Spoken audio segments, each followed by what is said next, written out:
Hey everybody, what's going on? It's Billy Glowacki with Unchained Potential. Welcome back to Whiteboard Wednesday. Today we're going to talk about the coaching industry. And I feel the need for there to be a standard inside the coaching industry. And in order to create a standard, we have to understand what it is that you as the consumer or the client need to be looking for and what essentially we're going to measure the coaching industry or the coach himself or herself, how we're going to measure that person's approach and their profile, if you will. For most other professions, especially inside the health profession, so you have like medical doctors and surgeons, dentists, for people that are going to work on your well-being, your body, and your life, your health, there's a huge standard that has to be upheld. You can't go to a surgeon and have them screw you up and then them just say, oh, whoops, sorry. Like, there's a standard that's held with many professions, and especially inside the health and fitness community. For some reason, we don't have that in the coaching industry, and I believe that's because it's still young. It's very raw. 20, 30 years ago, there weren't a ton of coaching outlets, and now there are, and it's kind of like the wild, wild west. And I believe very soon there's going to start to be some organizations that standardize themselves and say, hey, come be a part of this organization because, we stand by our coaches and we know that they're going to adhere to these things and they're not going to have a negative impact on your health. But for now, like I said, it's the kind of the wild, wild west. You don't know who you're giving your money to. You don't know certain things about them. You don't know if they even know what they're talking about or what they're doing. So the purpose of today is to outline what I feel would be a good place for you to start if you are, one, looking for a coach and you're starting to kind of juggle the idea of, oh, maybe I need a coach, what should I be looking for? And two, if you have a coach already and you kind of got a couple red flags by some things he or she has done and you're starting to think, well, maybe I shouldn't be investing my money into this person anymore, okay? So the 6 things that I've come up with, they're in no order. 1 is not the most important, 6 is not the least important. But the 6 things that I have come up with are 1, the consultation or the first impression. 2 is going to be their education and experience. 3, response policy and client load. 4 is going to be their evolution as either a person, a coach, or an organization, a company. And what I want you to think about is do they have a growth or a scarcity mentality?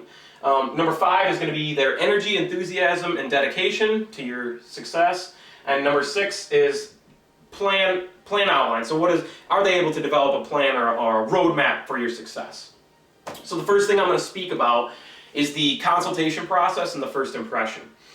There's some things that a good coach is going to not only want to know, but need to know in order for him or her to give you the results that you're after, okay? And I'll kind of just group this into where you are now and where you want to be. He or she needs to know those 2 things for sure. So, where you are now. A good coach during a consultation is going to want to know, what is your current training like? What is your current nutrition like? What kind of stresses do you have in your life? What do you do for a living? What is family life like? How much time do you have in order to invest into this process?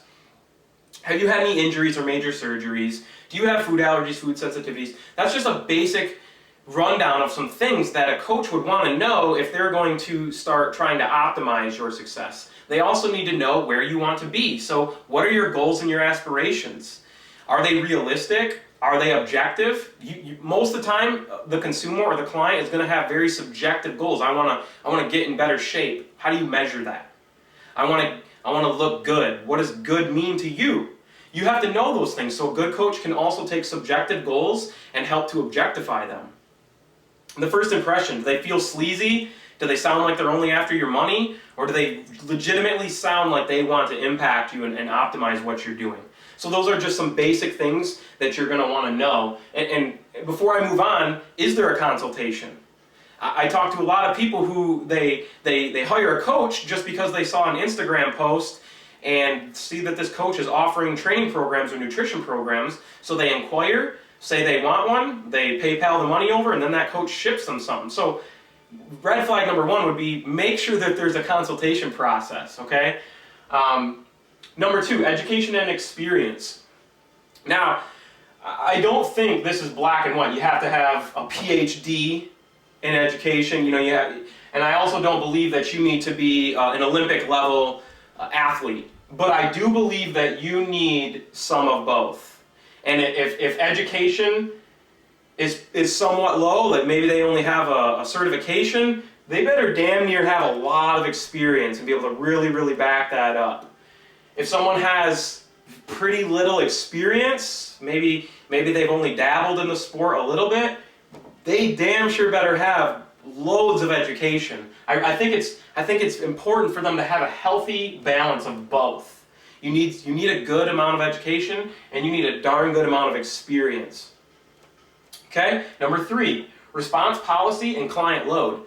So you need to, in the consultation process, it's okay for you to ask, what's your response policy? How long should I have to wait if I email a question? Also, just in answering questions in general, how does this coach handle those situations? Are you able to ask questions without him or her barking at you or jumping down your throat? And are they super defensive when you ask questions? That's a red flag. Their job, a coach's job, is to give you answers and to provide you with insight and to try to impact you and let you in on these secrets. If they're not educating you and empowering you, that's a red flag. Okay? Also, what can you expect if you email? How long till they get back to you? I've heard stories of people being coming up on peak week for a physique client, and they haven't heard it in 5 days a response as to what this individual needs to do. The other thing I want to talk about is client load. So it's okay to ask, what's your client load? If this individual has 200 clients, I'm going to tell you right now, it would be very, very difficult to have a personal relationship and optimize and positively impact an individual's success if you're trying to balance 200 people. And then kind of the other end of the spectrum, if they only have 2 or 3 clients, that could be a red flag too. I think there's a kind of a happy medium as to having enough clients where they have the experience and that they're a sought-after coach, and not having so many that you just turn into a number. You want that personal relationship with your coach. Number 4, evolution, growth versus scarcity. So if this is an individual, it's just their private coaching service, or if it's an organization, what does their evolution look like? Have you been following them? Are they continually getting better? Are they doing things that evolve themselves as a coach or the organization as a whole? Are they open-minded where they're constantly continually getting better? I mean, if that's what they're asking of you as the client, to get better, to evolve, to keep finding weaknesses and building upon those strengths, they should be held to the same standard. So, do they have a growth or a scarcity mindset? Are they focused on growing and getting better and constantly taking how they get better and then implementing that with you so that you can in turn get better? Or do they have a scarcity mindset where, again, they're not answering your questions, they're holding it all as if it's some magical secret and they don't want you to know these things? Those are red flags. Number 5, energy, enthusiasm, and dedication. Does this individual, you'll find this out pretty quickly in the consultation process, does this individual have energy and enthusiasm towards your goals? Are they dedicated to your success? When you have a bad week, are they kind of down with you? Do they feel for you? And when you have a good week, are they celebrating with you? So, you can base a lot of someone's investment into you when you start to think about how their energy and enthusiasm is towards you. You'll find a lot out about someone when you start asking them questions. Are they passionate about it? Or are they, does it take them 5 days to get back to you and it's a very bland response? Somebody who's passionate about this, somebody who really wants to impact you and help you to better your life, you're going to know real quick probably in the consultation process, but you're going to know also throughout if you're doing weekly or bi-monthly check-ins, if your coach has, standard every month or 2 month FaceTime, catch-ups or chats with you, you should be able to say, man, this guy or girl's fired up for me to get results. That's a big component to this. And the last thing, 6, plan or outline. When you go through this consultation process, it's okay for you to ask the coach, so what's my plan going to look like? What's an outline? Now, this coach can't tell you every single thing you need to know, but they should have an idea of, okay, here's where you are now. Here's where you want to be. Here's the steps that we're going to need to take in order to getting you from point A to point B. And they should be able to give you a general timeline. Okay, you're looking to put on 5 to 10 pounds of muscle, or you're looking to lose 10 pounds of body fat. Here's how much is optimal for you to lose or gain each week. Here's kind of the expectations that I have for you.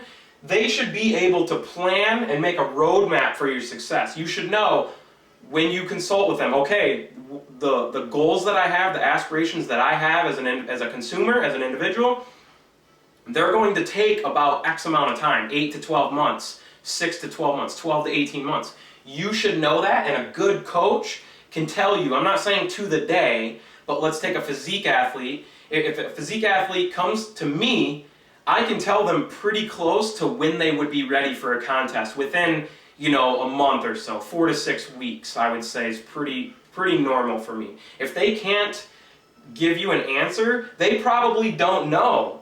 They probably don't understand what all needs to happen. They don't understand what they can expect you to accomplish week over week and month over month. So those are the 6 things that I have for you if you're currently looking for a coach or if you have a coach. And this is all to raise awareness and to raise the standard inside of the industry. If the standard elevates and gets higher, then the individuals that we impact get better. And that should be all of our goals. So, again, I kind of talked about this last week, but I really like this. I made this up last week. And what it is this is the foundation, these are the pillars, and this is what you're after. So the foundation for your success is what you're after. So the foundation for that is consistency, effort, and approach.